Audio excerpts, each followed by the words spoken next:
Est-ce la fin du compromis sur l'exportation des céréales ukrainiennes? Moscou a annoncé samedi qu'elle suspendait sa participation à cet accord, conclu sous l'égide de la Turquie et de l'ONU. Le ministère russe de la Défense justifie cette décision comme une réponse à une attaque de drones qui a visé sa flotte et notamment des navires impliqués dans les couloirs céréaliers. Une accusation que Kiev considère comme un prétexte.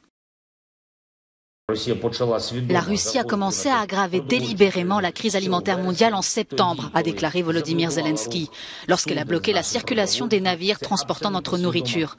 C'est une intention absolument transparente de renvoyer la menace d'une famine à grande échelle en Afrique et en Asie. Dans un tweet publié dimanche, le chef de la diplomatie européenne, Josep Borrell, exhorte la Russie à revenir sur sa décision. La Maison-Blanche, quant à elle, parle de manipulation. C'est tout à fait scandaleux, cela va accroître la famine.